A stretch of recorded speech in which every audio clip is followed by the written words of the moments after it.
Uma coisa que eu gostaria de falar também para vocês é o seguinte.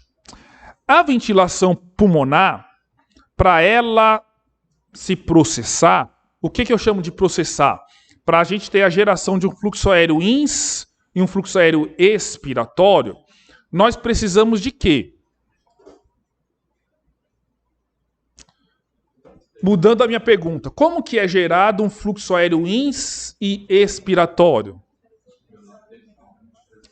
Diferença de pressão entre o meio ambiente e a superfície intrapulmonar. Beleza, Maria Tereza? Como que é gerada essa diferença de pressão?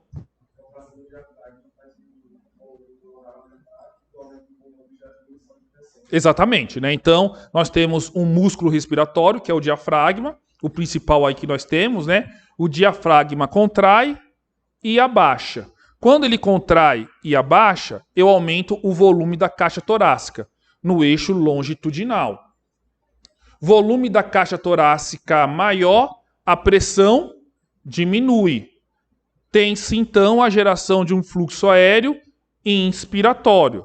Para além do diafragma, eu tenho outros músculos que participam da inspiração, certo? Os intercostais. Os intercostais externos participam da inspiração.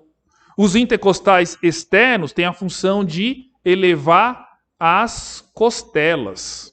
Quando eu faço isso, eu aumento o eixo da caixa torácica lateral e antero-posterior.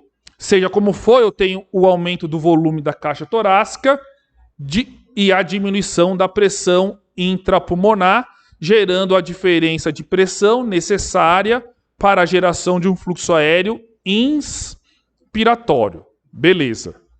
Durante a respiração tranquila, durante o repouso, quais são os músculos responsáveis pela expiração? Relaxamento. Então, a expiração durante uma respiração tranquila é um processo passivo. Não requer a contração de musculatura, de músculo. O que acontece é o relaxamento daqueles músculos que se contraíram durante a inspiração. Mas agora, durante uma respiração forçada, quando você vai soprar a vela, quando você vai encher um balão de festa, durante o exercício, nós temos a ação de músculos acessórios.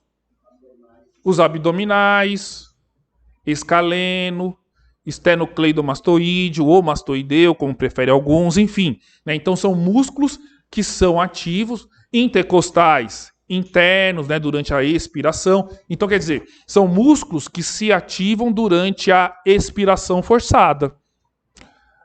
Finalmente, o que a gente deve compreender também é o seguinte: musculatura respiratória é músculo estriado esquelético como qualquer outro, certo? Diafragma, intercostais, etc. Ora, se musculatura respiratória é músculo estriado esquelético como qualquer outro, você concorda comigo que esses músculos são passíveis de serem treinados? São passíveis de serem treinados. Tá certo? E eu vou além. O treinamento muscular respiratório segue os mesmos princípios do treinamento físico que vocês conhecem, que eu já falei nessa disciplina várias vezes. Quais são? Princípio da especificidade, princípio da sobrecarga, princípio da individualidade biológica, princípio da reversibilidade, que mais?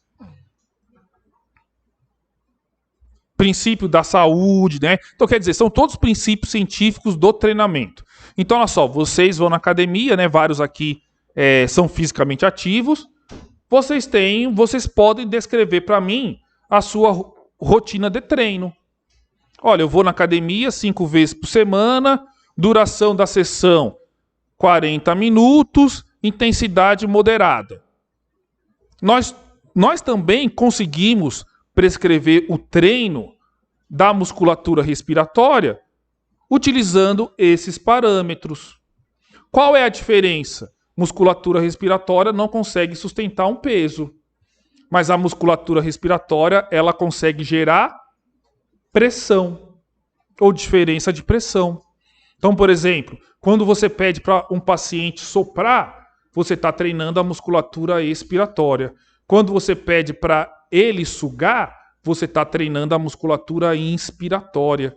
Geralmente o treinamento muscular respiratório não. Geralmente não, né? O treinamento muscular respiratório é feito pelos colegas da fisioterapia com especialização em fisioterapia respiratória, né? Então, esses profissionais, eles têm a formação adequada, né, para se fazer o treinamento muscular respiratório. Não é à toa, nem tampouco por acaso, que a fisioterapia tem nas suas matrizes curriculares, pelo menos nos cursos sérios, as disciplinas ou conteúdos sobre fisiologia do exercício, que os princípios são os mesmos. Existem pacientes, né, existem pessoas, existem pacientes, né, com algumas doenças, que essas pessoas elas cursam com a diminuição da função muscular. Por exemplo, pacientes com doenças neuromusculares. Esses pacientes, eles vão diminuindo a força muscular com o passar do tempo. Infelizmente, para algumas dessas doenças, como acontece nas distrofias musculares, o paciente raramente chega na segunda década de vida. Né? Então, quer dizer, é um conjunto de doenças, na verdade, que a gente trata sintoma. Né? Então, a função do profissional da saúde é dar qualidade de vida para a pessoa enquanto ela tiver vida.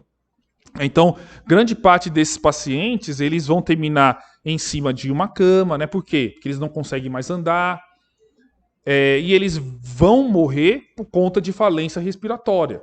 A musculatura respiratória não consegue se contrair para gerar o fluxo aéreo ins e expiratório, né? No caso, se for uma respiração forçada, evidentemente, né? Mas enfim, essas pessoas, elas, infelizmente, elas vão falecer. Então, olha só, nós temos vários exemplos dessas doenças, né?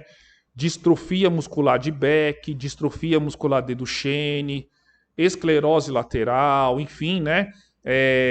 Esclerose lateral amiotrófica, né? Então é um conjunto de doenças chamadas de doenças neuromusculares, onde o paciente ele cursa com diminuição da força muscular, da função muscular, e isso leva ele a óbito. E aí, galera, dúvidas?